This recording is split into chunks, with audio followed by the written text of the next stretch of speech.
Hi, many of you are following with a lot of interest Roxy's case. Roxy was thrown over the fence of one of our smaller clinics last weekend. When the vet arrived and saw the bag, he opened it, saw her, and so tiny and with such a massive tumor sticking out of her body, he asked for help. We went to pick her up and brought her to our main hospital. The problem is that we wanted to operate her right away, but it's not possible because she's so weak. If we operated her, she would have died on the spot.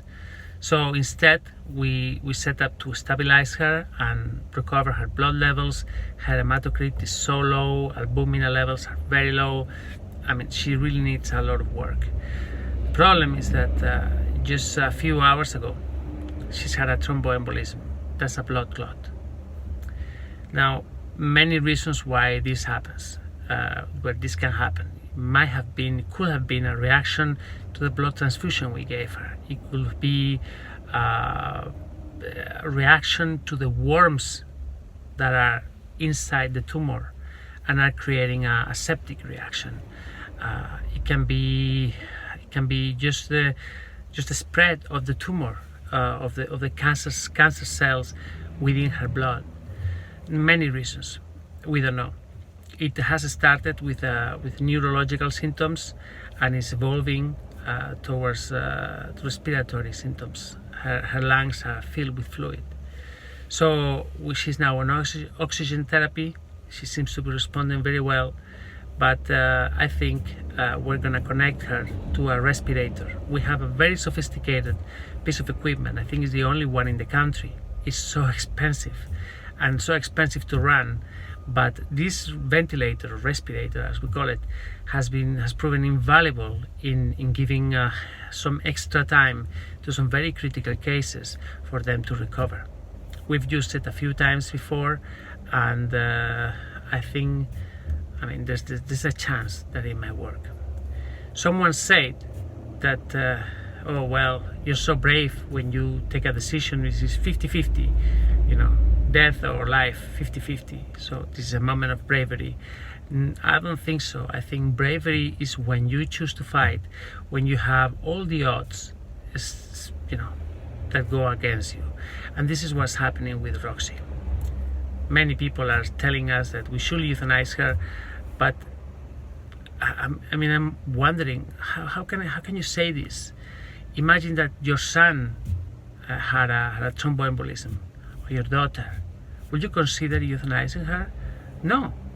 And this is something for which there is a medical treatment, and you will do whatever it took to make her better. And this is what we're doing here with Roxy. We're giving her a fighting chance. We have nothing to lose. I mean, if we don't do anything, she's already dead. So we might as well give her the chance to fight and the chance to make it. Whether she makes it or not, we don't know. Time will tell, and it's really up to her and up to nature. But our obligation, because that's how I see it, it's an obligation, is to do everything on our hand to help her.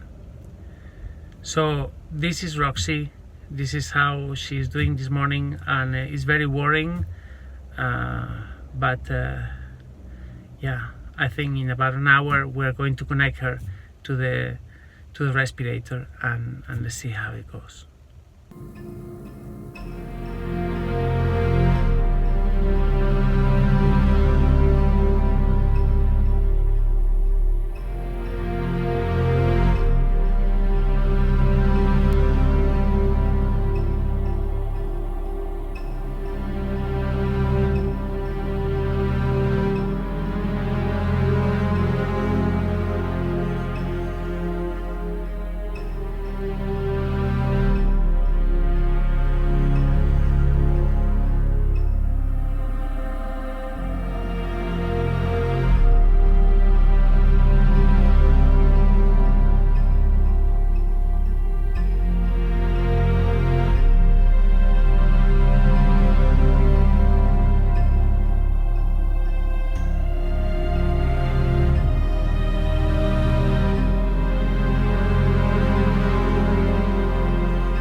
When we see a video like this, it's always very tempting to say, oh, you should put her to sleep, you should send her to the Rainbow Bridge, she's suffering. But the thing is that time and time again, animals prove to us that if we fight for them, if we give them the means and the time, they tend to recover. So here's an example. Sweetie was rescued last week as well. She came in a horrible condition, having neurological symptoms, unable to stand, unable to walk. She was practically dead. Well, look at her today. She's doing so much better.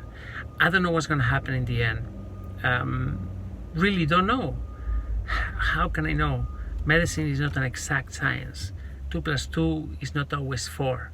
In medicine, it's not like this. So some things can go wrong, or some things can suddenly change and the animal can make a great recovery. It is our obligation to give them the time, to give them the chance, to put all our work behind them so that they are supported and they can fight against what is happening. In the end, it doesn't only depend on us, it depends on them. So yeah, anyway, here is Sweetie. Have a look. See how she arrived and see how she's doing today.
So guys, thank you very much for being here. Thanks for understanding my position. Thanks for understanding what we do. I think if we had to simplify what we do, is we give animals a fighting chance and we never give up. This is not a group of people that gives up at the smallest problem. We don't claim to know what's gonna happen. Oh well, I know she's gonna die, so I might as well send her to the Rainbow Bridge. I don't know, and because I don't know, we have to help them. So thanks for being here, thanks for supporting our work. Please, if you can, consider becoming one of our sponsors. Christmas time is coming. It's a beautiful time of the year, but somehow it's a very hard time for the animals. Many families get rid of them. There seem to be more accidents. Winter is very difficult, and our hospital is completely filled with animals at the moment. So please, if you can, try to become one of our sponsors. There's a Patreon page here, there's a link. If you don't see it on this video, you can see it at the bottom of the comments, and you can go there, join us, and really do something extraordinary. Join this incredible group of people fighting non-stop for the animals. Thanks.